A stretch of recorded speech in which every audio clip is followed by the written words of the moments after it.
Alright, well, I sort of said the last video would be my last video, but I think I should give you the breakdown of exactly what 20 years of crimes has been like under ACC, Crown and government. And I'm going to go from the start. False declaration made in my name on a backdated attendant care form. Mrs. Cruikshank had left her employment in order to facilitate the level of required cares.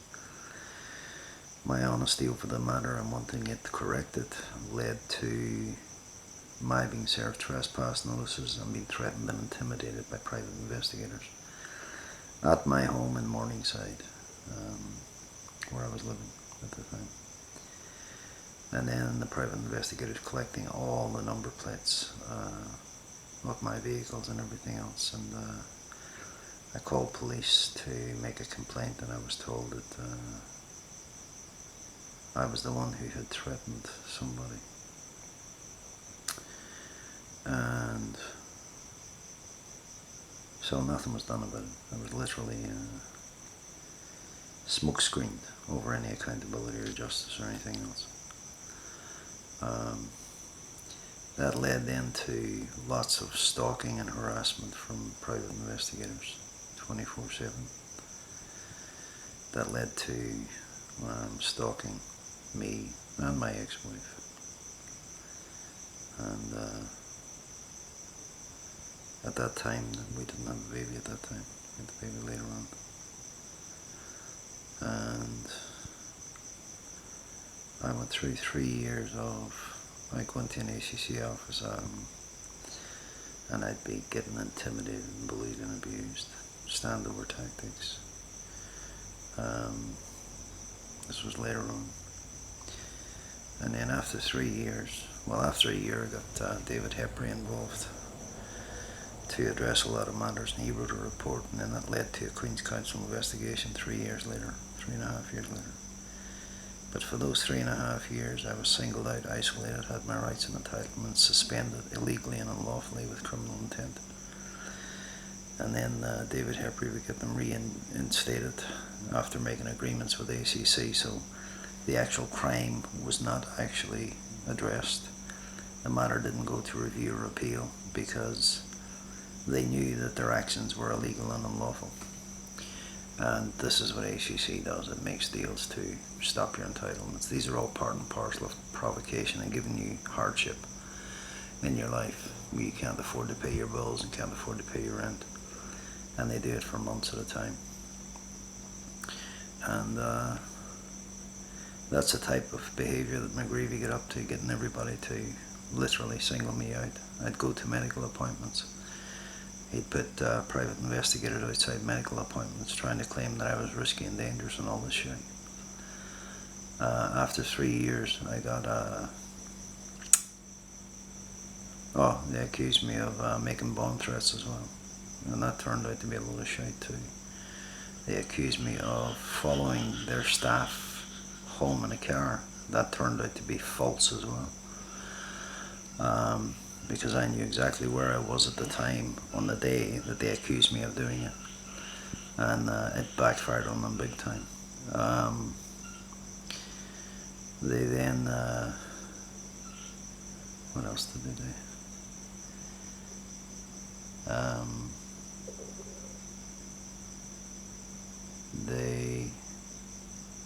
Every police complaint that I made got turned around that I was the problem.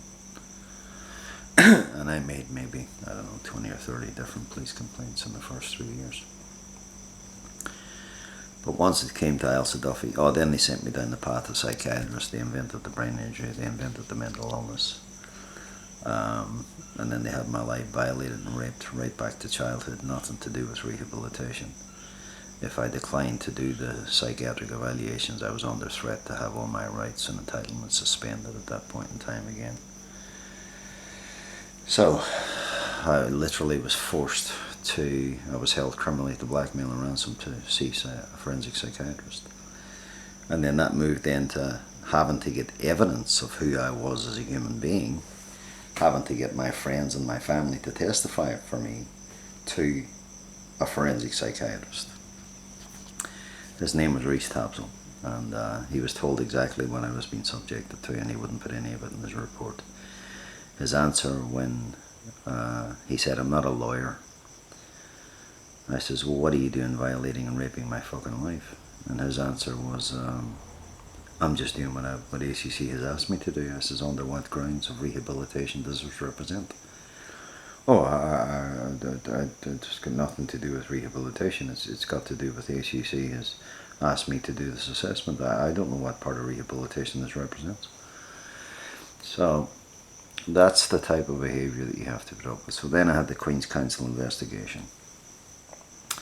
And the Queen's Counsel investigation did not focus on the false declaration that was made in my name, or the threats and the violence, the stalking, the harassment, the criminal harassment of ACC, Crown and Government, the use of trespass notices to literally single out and isolate and alienate a victim and attack them.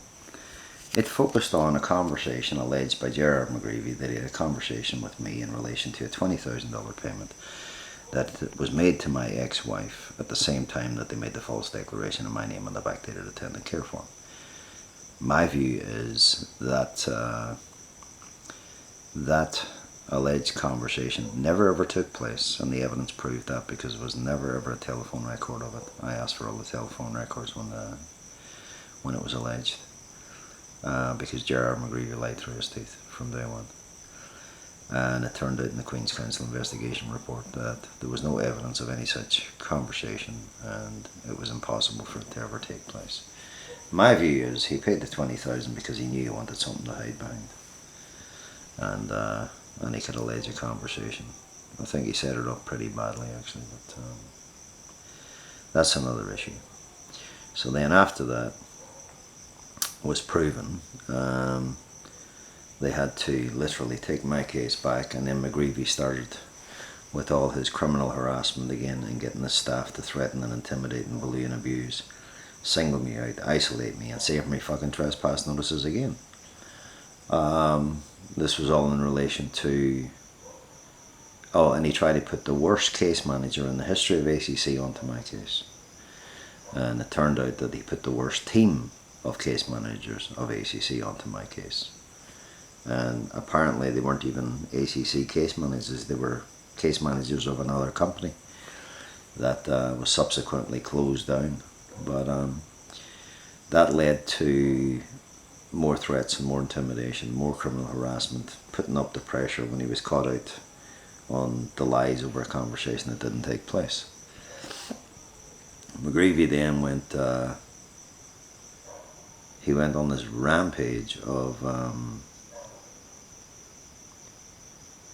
literally having me singled out, isolated, alienated, and using fear and violence yet again when it was already proven I hadn't instigated any fear and violence. They alleged I made a threat to kill, and I proved through a telecom transcript, that I got a transcript from telecom because it was my information, that no threat of any kind had ever taken place. And that proved then that everything that Mc Greevy was doing was using fear and violence to attack my life.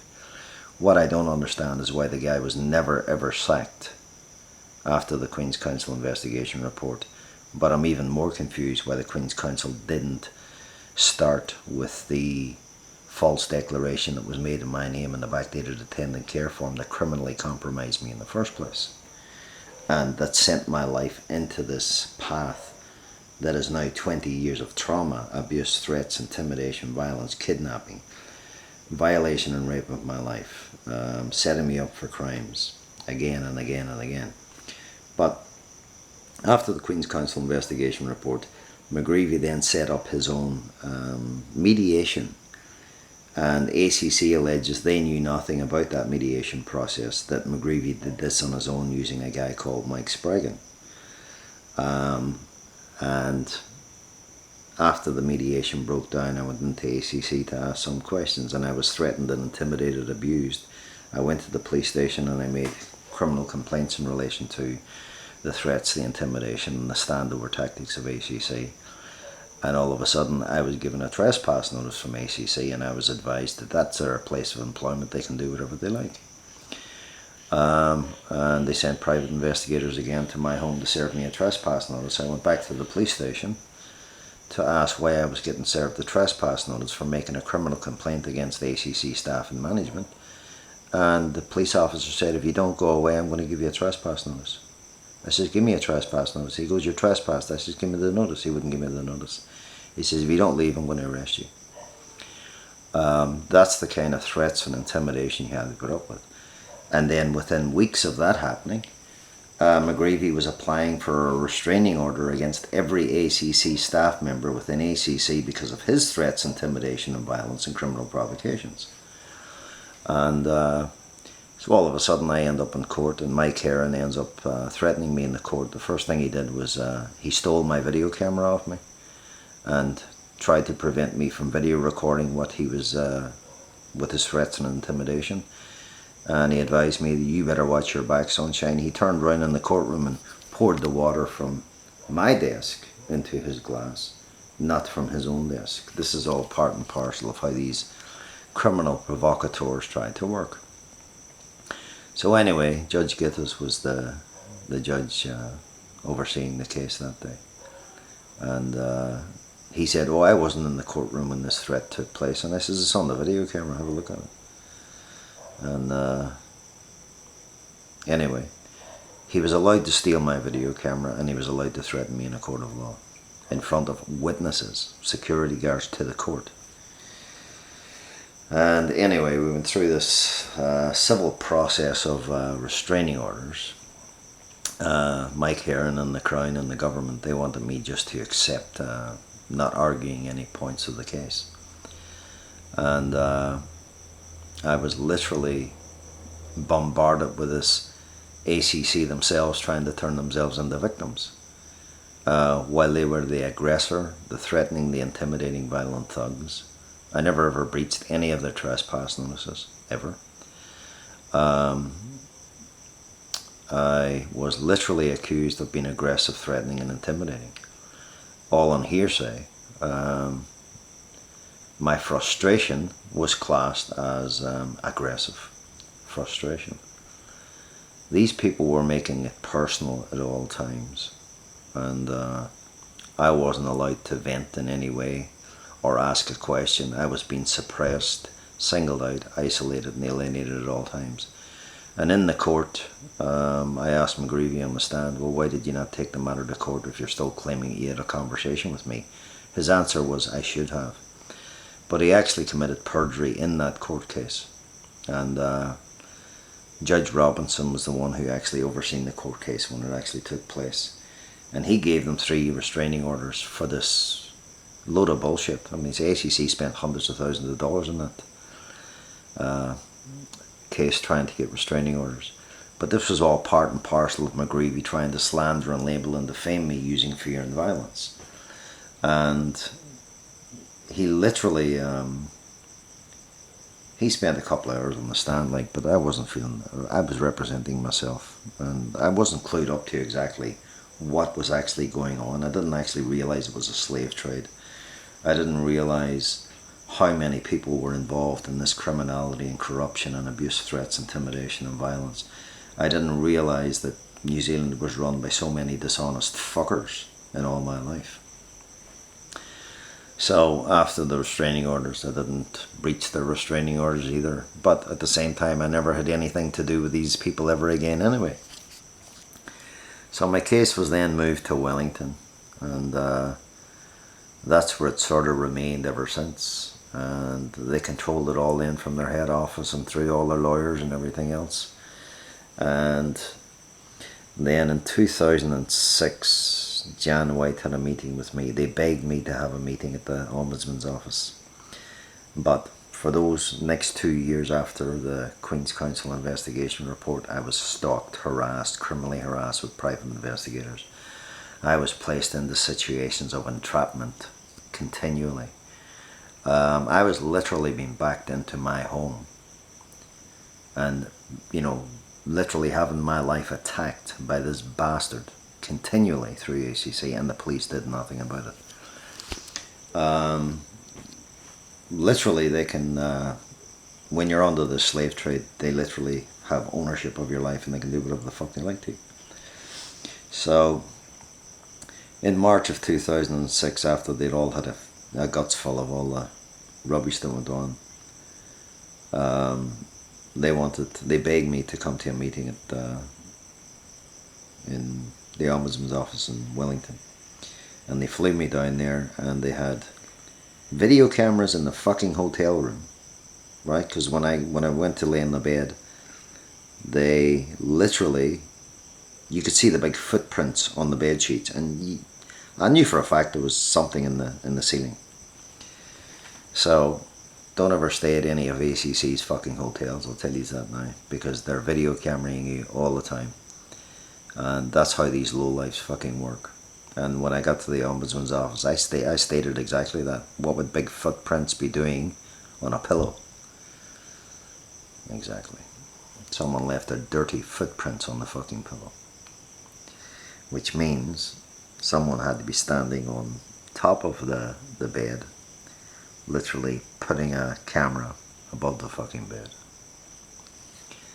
That's how these fucking animals work. So anyway, they offered me $150,000 to give me the best medical treatment money could buy, to set me up on my own self-employed business, to address all the lies to MP Peter Brown, and to address all the vigilantism and abuse, threats, intimidation and violence that I suffered and was subjected to by Gerard Mc Greevy.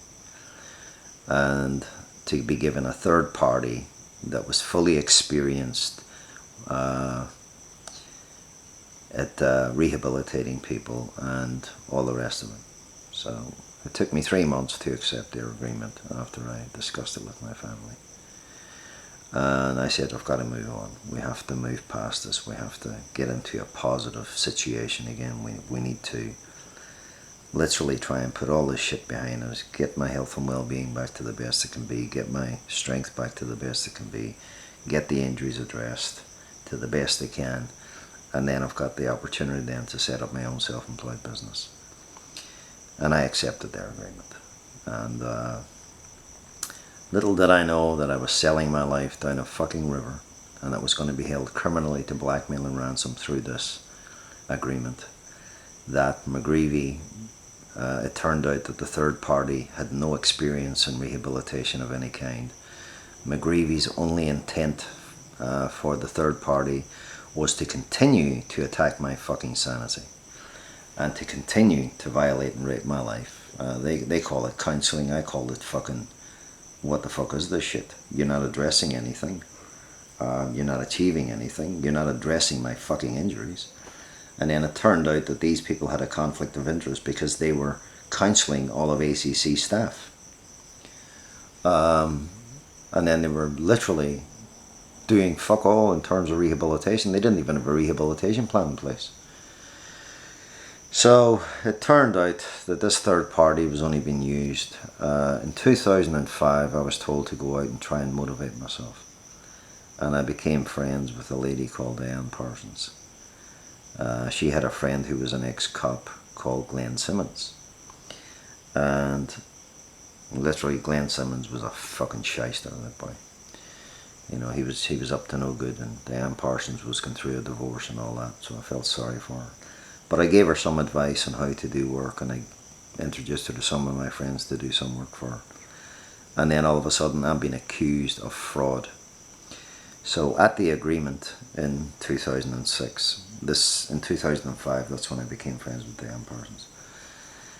In 2006, they agreed that I had nothing to answer for. I had no crimes to answer for. I did nothing wrong. There was nothing untoward about me giving her advice or me going, picking something up from my shop for her when I went to pick my son up from daycare.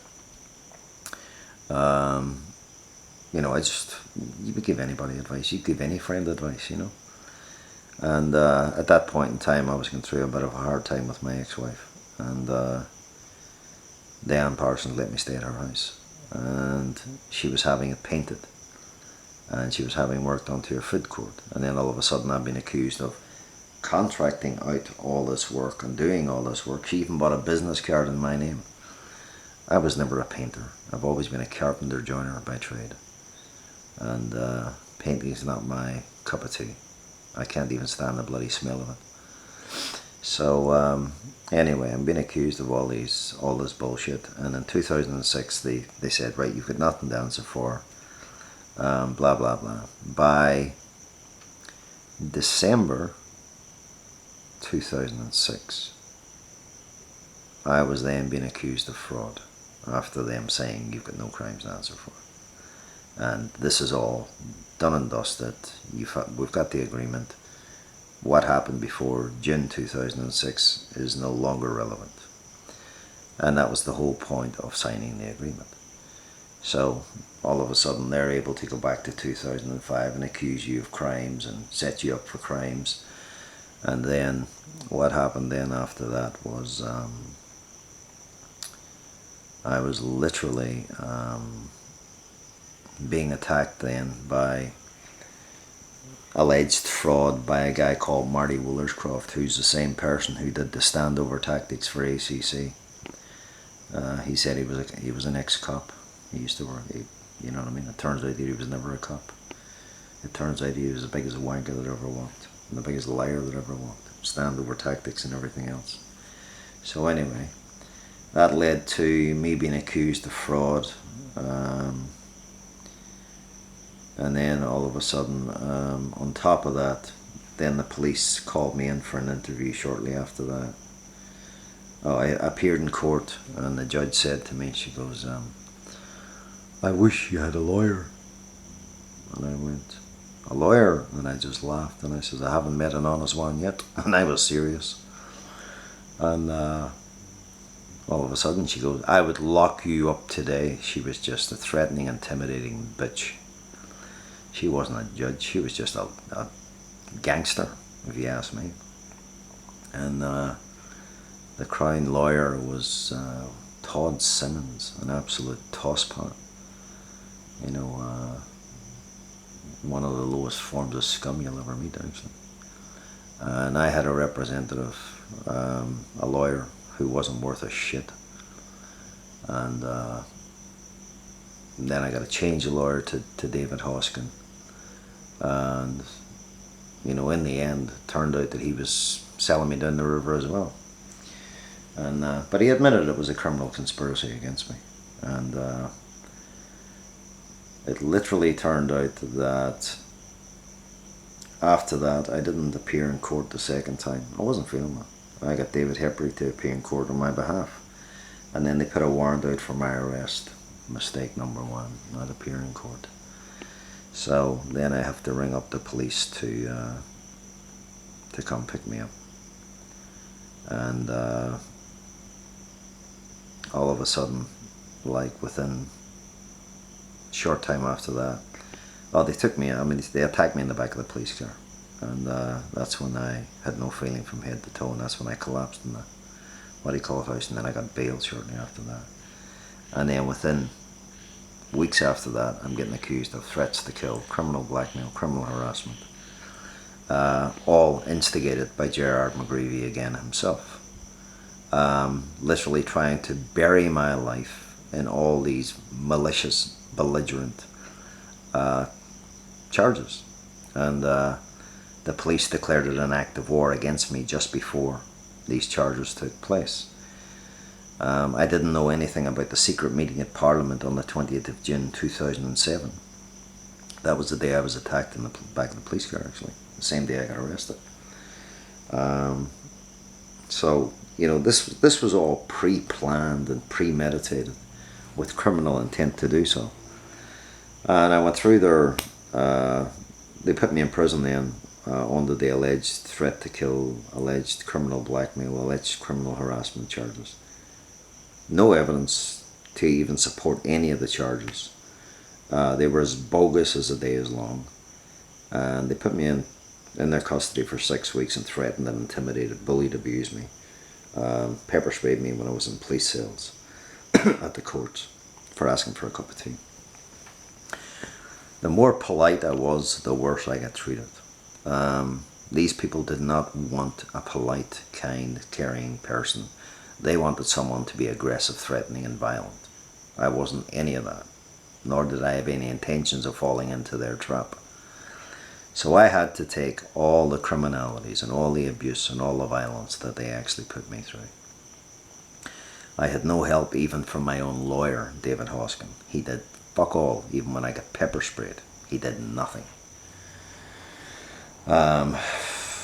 You then had police detective Shane Page, the same person who declared this an act of war against me, turn up at court and call me out of the cell and go, "Are you alright, Michael?" You know, things like that. It's like, you know, always, and then he goes, "Oh, we'll take you back to the police station." I said, "You ain't taking me fucking anywhere." So, because I just got abused and threatened and intimidated back there as well, I know that. So, anyway, within, I got 6 weeks in a prison, wasn't able to see my kids. Then they try to pull all this psychiatric bullshit. I wanted the psychiatric evaluation to take place in the prison. And this is how low life these criminals are. On the same day that the psychiatrist turned up was the same day that I was supposed to meet with my kids for a visit.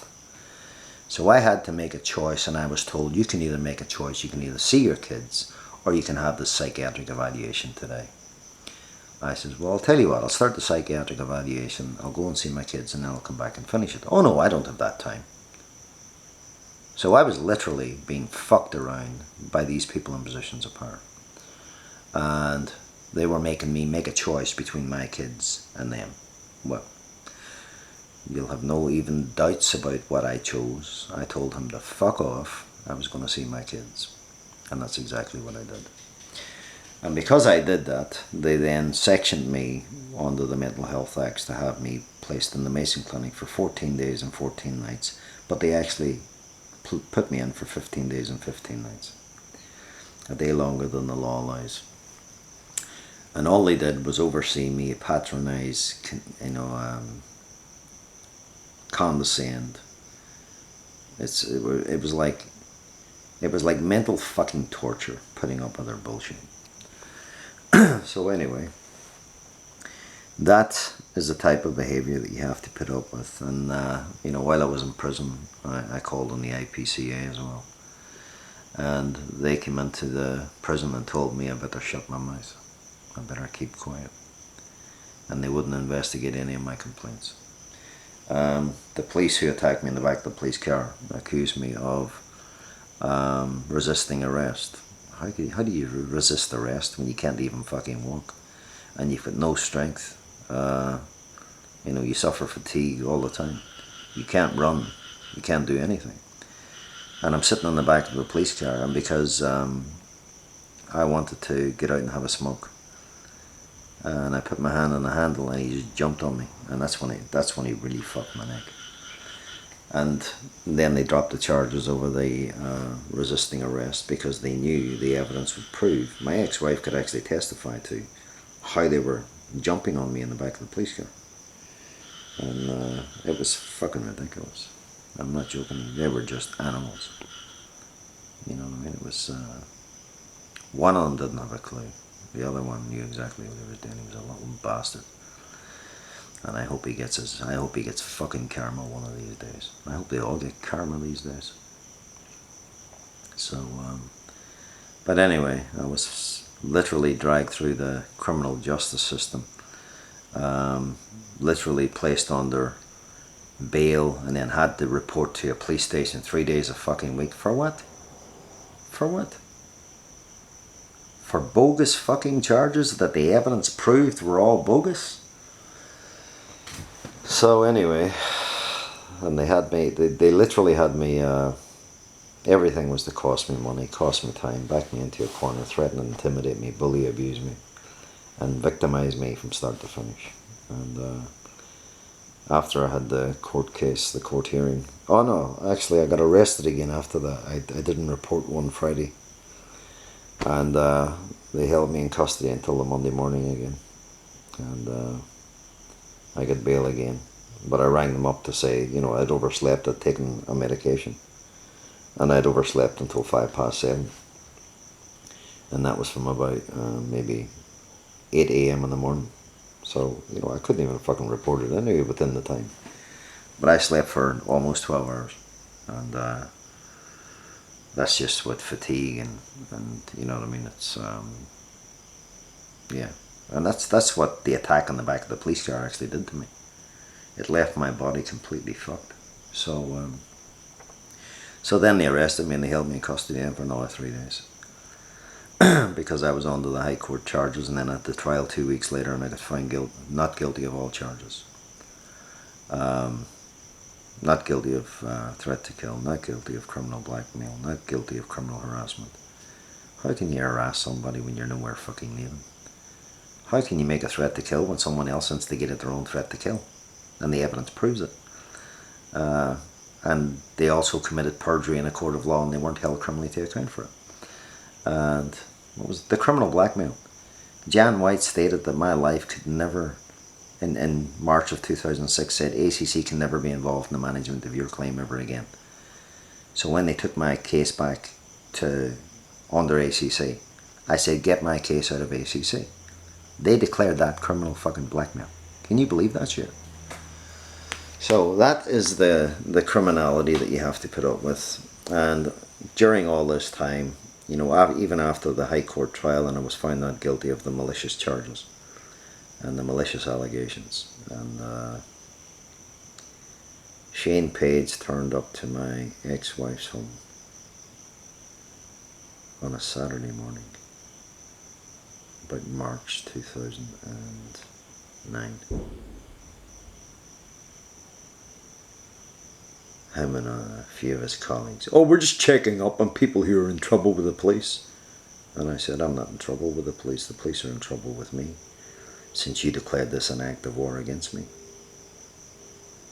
I said, so what the fuck are you doing at my ex-wife's home, flashing your bags, trying to intimidate my family, you fucking piece of shit? So literally he went away with his fucking tail between his legs, but he was harassing me for a long time after that. Now, when he was trying to fix me up with all these charges, he was harassing my my ex-wife's family before that. Running around at night time with flashlights, you know, pretending he was looking for me and stuff like that, whenever the first allegations ever came in. You have never seen such vigilantism, abuse, threats, intimidation and violence in all your life against any victim. No criminal history, no violent history, no history of any kind. And this is what happens when you get into a dispute with a terrorist in a position of power.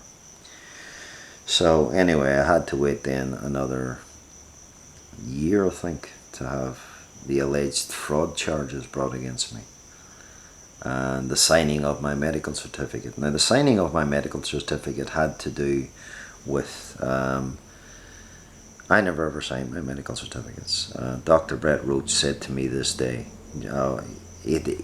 he had been threatened by Gerard Mc Greevy before that. And then Gerard Mc Greevy rang him up and was aggressive with him that I have to sign my medical certificate for this date. And Dr. Brett Roach said to me, he goes, if you don't sign your medical certificate, I'm not giving you one. And I've been told not to give you one by Gerard Mc Greevy. So I said, fine, I'll sign it. And I signed it, and I wrote under duress on the medical certificate. Then ACC sent it back to me and said they weren't accepting it, so I sent it back again. Signed again, under duress. And then they sent it again and said, we're not accepting this unless you sign it without signing, writing under duress on it. So I'm literally signing it under criminal blackmail that they're not accepting my medical certificate unless I sign it under their demands. So I signed it. But when I got into court, none of those medical certificates were, that's the medical certificate that they find me guilty of signing fraudulently. Or dishonestly, not fraudulently, dishonestly. And the jury wasn't even given any of the facts or any of the evidence, because Mc Greevy had already destroyed all the evidence in apparently July, August, September 2006, just before he took his malicious criminal prosecutions. He destroyed all the evidence of all my medical certificates and everything else, and destroyed all my case notes and case files, and literally tried to cover up his crimes. And I wasn't informed of the secret meeting held at Parliament on the 20th of June 2007 until I discovered it through a privacy request to the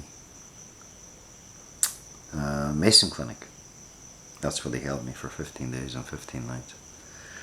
And it was on their files. And I was actually given a piece of advice not to apply for it at the time. I was told to wait for a few years and just things will come to light. So that came to light, and then all of a sudden you had, when I discovered about the secret meeting at Parliament, we had Neil Hallett again coming round to my home trying to threaten and intimidate me, bully me and abuse me. There was a nice Scottish guy actually with him. He was quite a decent fellow. And yeah, I don't know his name, but he was quite a decent fellow actually. But Neil Hallett was a complete and utter fucking asshole. But anyway, I got found guilty of signing my medical certificate, not guilty of fraud.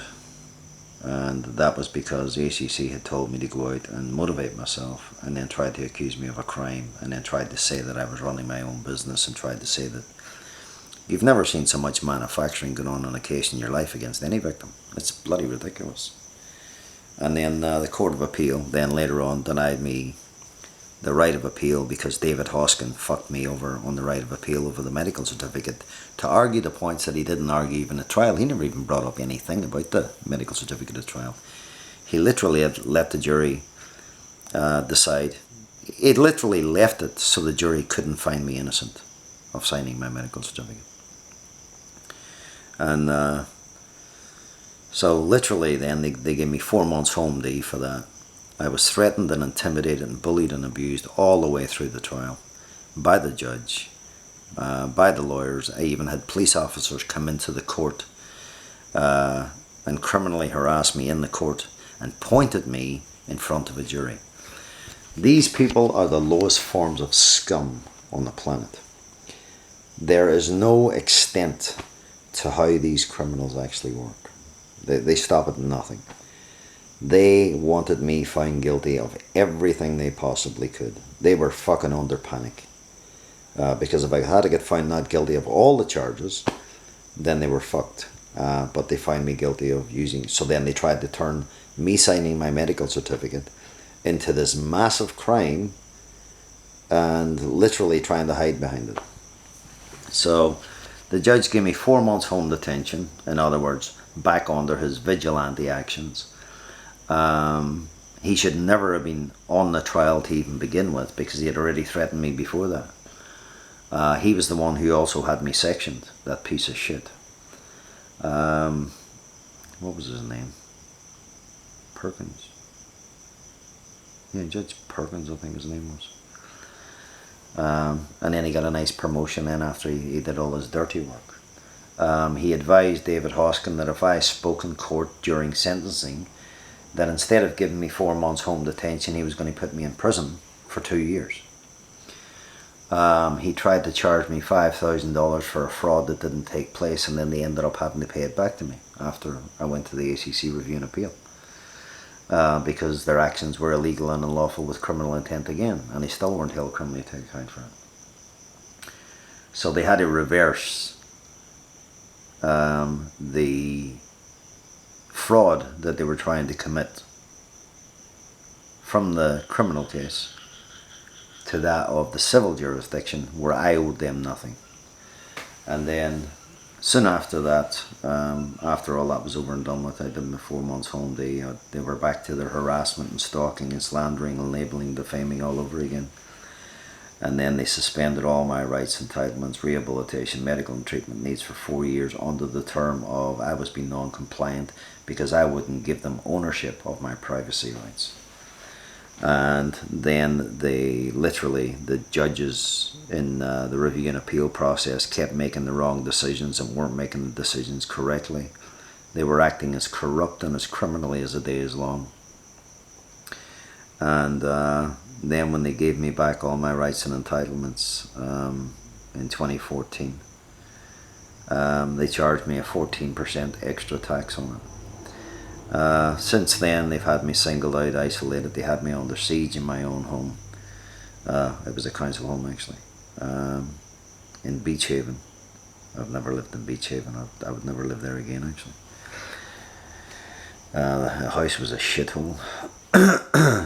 You know what I mean? It was like living in an earthquake every day. And when I went to pick up my daughter, I met her mum at the shopping mall. The first time I'd been out of my house, actually, in about 3 years. 2.5 years, 3 years. First time I'd gone shopping in 3 years, actually, for myself. The first person to turn up was Shane Page. And then he said he was there doing his shopping. That's the first time I was out of the house. And he's fucking telling me he was there doing his shopping when his colleagues, that he came to my home, my ex-wife's home, on that Saturday morning in 2009. He had some of those colleagues with him. He had one of them with him. He was standing a bit off, like, but he was with him. He didn't go there to do his shopping. They had my telephones bugged at all times. They were listening to every conversation I ever fucking had.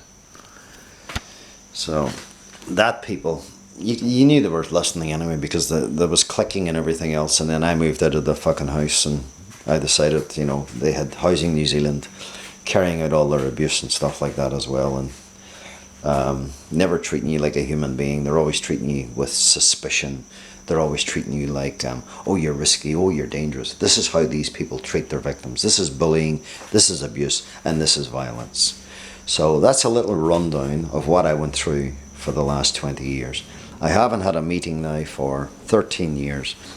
I haven't been allowed to have a meeting for 13 years. I'm not even allowed to go to a review hearing now in 13 years. I am literally singled out, I'm isolated, I'm alienated, I'm held criminally to blackmail and ransom, and my case proves that New Zealand runs a slave trade. It is a vigilante, state terrorist run action. They've threatened my life in more ways than one, and that's why we're at a last resort, people. Because the government refuses to call for a Royal Commission of Inquiry, because I can prove everything that they did to my life, and I can prove that I instigated not 1 ounce of threat or violence in this case. They have worked to wear me down mentally, psychologically, emotionally, physically, and financially for all those 20 years. You know what I mean? They destroyed me. They destroyed my family. And they're going to pay for it. One way or the other, they're going to pay for it. Whether it's through a Royal Commission of Inquiry, I'm quite happy to let that process take effect. If they don't give me a Royal Commission of Inquiry, it's going to be last resort, and they're all going to be charged with murder by the end of it. Okay, over and out.